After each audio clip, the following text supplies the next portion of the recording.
I've always believed that real change doesn't start with money or power. It starts with vision, with guts, with people who refuse to accept that this is just how the system works. I believe in disruptors, not the loud ones, but the ones who quietly say, "This is broken, and I'm going to fix it," even if the whole world tells them they can't. And if there's one man who embodies that kind of disruption, it's Muhammad Yunus, a professor from Bangladesh who believed that $27 was enough to change the world. Not a pitch, not a plan. Just $27 and the crazy idea that the poorest people on earth don't need charity. They need credit. But when he went to the banks, they laughed. They nodded politely, and then they shut the door in his face. Poor people are not reliable. They're not entrepreneurial. They'll never pay it back. But Yunus didn't buy it, didn't argue. He just acted. He lent $27 of his own money to 42 people who had nothing. And you know what happened? They paid it back. Every single one of them. And for the first time in their lives, they had a chance. That was the moment. That tiny ripple. That turned into a tidal wave. So yeah, Yunus proved that doing the exact opposite of what the industry says is how it's done can actually work. That disruption, when rooted in purpose, doesn't just challenge the system, it changes lives. But let me be honest. Most companies, they don't want disruption. They want adjustments. They don't want a new model. They want to squeeze the last drops out of the old one.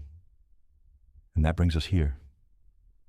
Because the moment things get tough, sales down, customers fading, costs creeping up, the first instinct is almost always, let's cut, let's optimize, let's tighten things up.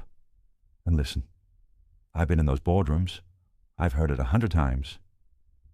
We just need a bit more marketing, a cheaper supplier, a new website, maybe tweak the pricing. It's what I call sub-optimization theater. It feels productive. It sounds smart. It buys you time. But it rarely buys you your future. Because here's the thing. When your offer no longer fits your audience, when your market moved on and your model didn't, you can't optimize your way out of that. You can't fix a leaky boat by rearranging the deck chairs. You have to ask the one question that makes every room go quiet. Do we still have a reason to exist? And if the answer is no, then optimizing the past is not strategy. It's denial. Let me give you an example. There was this fashion guy back in the 80s. Built his own label. Same fabric as the big names, but affordable for the youth. Boom. Success. Dozens of stores. Big following. But then came the internet. Tastes changed. The audience disappeared. And he didn't. So the consultants came in. The cost cutters. The sub-optimizers. And for 10 painful years they shaved budgets, tweaked margins, fixed the wrong problem while the company slowly bled out. And in the end, they filed for bankruptcy because the world changed as they didn't. Disruption isn't about being reckless. It's about being real. It's not about throwing everything away. It's about asking, what do we need to let go of so something better can begin? Because the uncomfortable truth, in a world of exponential tech, sub-optimization is a slow death. It keeps you busy, but it keeps you behind. WhatsApp didn't kill telecom companies by optimizing. It killed them by ignoring their entire model. Airbnb didn't start by asking, how can we make hotels better? They asked, what if we don't need them at all? Disruption isn't always loud, but it's always honest. It asks the question you've been avoiding. And if you don't ask it today, your customers will tomorrow. So if your strategy right now is just a little more of this and a little less of that, stop, step back, zoom out, and ask the only question that really matters. Do we still matter? Because if the answer is shaky, don't optimize. disrupt. And here's the uncomfortable part. It's not that we don't know disruption is needed. We feel it. We see the numbers slipping, the clients drifting, the energy leaking out of the room. We know, but still, we wait. Because real disruption is not a slide in your strategy deck. It's not a Friday brainstorm.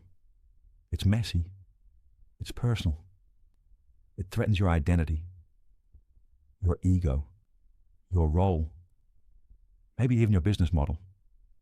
That's why most leaders don't resist disruption, because it's impossible. They resist it because it's uncomfortable. Because disruption doesn't start with new ideas. It starts with unlearning, with looking at your proudest achievement and saying, maybe this no longer works. That's hard. That's brutal. But that's what's required. We've built entire systems to reward optimization over innovation. Whole careers based on keeping the machine running, even if the machine is driving off a cliff. Middle managers are incentivized to protect processes, not question them. Consultants are hired to tweak, not to blow things up. And boards want predictability, not reinvention. So we tell ourselves stories. It's not the right time. Let's fix the pipeline first. We just need one more campaign. But meanwhile, your customers changed. Their expectations evolved. Their standards exploded. And while you're trimming costs, they're wondering why you still exist. Because here's the paradox. Disruption feels risky. But in today's world, it's the only form of safety. Staying the same is the biggest gamble you can take. And deep down, we know it. But disruption doesn't ask you to know everything. It just asks you to start telling the truth. The truth about your offer. The truth about your relevance. The truth about where you're playing it safe while the world screams for bold. So let me leave you with this. If your company disappeared tomorrow, would anyone notice? If the answer isn't a hell yes, don't optimize. Don't delay. Don't hide behind efficiency. Disrupt. Because the longer you wait to change, the less there is left to save. And here's the twist. Because even when you dare to disrupt, even when you face the truth and made the call to change, you'll hit something else. People, your team, your partners, your customers, all with different brains, different fears, different paces. And if you want to lead through that, you've got to know the dance between two types of people, matchers and mismatchers. Now stay with me, because this is where leadership gets subtle. Matchers are the harmonizers, the stabilizers, the ones who say, I see what you're saying, let's build on that. They mirror, they connect, they keep the system together. Mismatchers, they poke holes. They challenge, they say, yeah, but what if we did it completely differently? They're the disruptors in the room, the ones who won't settle for good enough. You need both. But here's where it gets tricky. Put too many matchers in one place, you get harmony without progress. Safe ideas, groupthink, nothing bold. Put too many mismatchers together, you get chaos, conflict, everyone rowing in different directions with no boat left. And the art is knowing when to shift, when to stabilize, and when to shake things up. That's real leadership. Not being a matcher or a mismatcher, but knowing when to be either. Some days you need to say, I get it, let's build on that. Other days you need to say, let's tear it apart and start again. Not because you're indecisive, but because you're present, because you're leading humans, not robots. In brainstorms, start mismatching. Push the edges. Crack it open. But when it's time to line the team, step into matcher mode. Mirror. Bridge. Ground the chaos. Flexibility is the skill no one teaches, but everyone respects when they see it. The leader who can challenge without dividing, unify without watering down, who can walk into any room and sense, right now, this team needs safety. Or, right now, this room needs fire. That's the dance. That's the nuance. And that's how you move things forward without leaving people behind. Because in this era of polarization, algorithms and echo chambers, we don't just need disruptors, we need bridge builders, people who can challenge us and connect. So ask yourself, are you stuck in one role? Always the peacekeeper? Always the rebel? Or are you learning to switch? Because in a world moving this fast, it's not the loudest voice or the smartest plan that wins. It's the one who can feel the moment and shift. And once you've found that balance between matching and mismatching, between stabilizing and shaking the system, there's one thing you have to embrace if you want to move forward. Failure. Not the kind that knocks you out, but the kind you invite in. Test, measure, learn, and move. Because in a world that changes this fast, it's not the strongest companies that survive. It's the ones that learn the fastest. And yet, most businesses still act like failure is the enemy. Like it's something to avoid, hide, deny. But let me tell you something I've learned over and over. You don't win by avoiding failure. You win by building a system that knows exactly what to do when you fail. That's what fail fast, learn rapidly is all about. Not failing just for fun. Not throwing spaghetti at the wall and hoping it sticks. No. It's about making failure part of your process. Not a crisis. A strategy.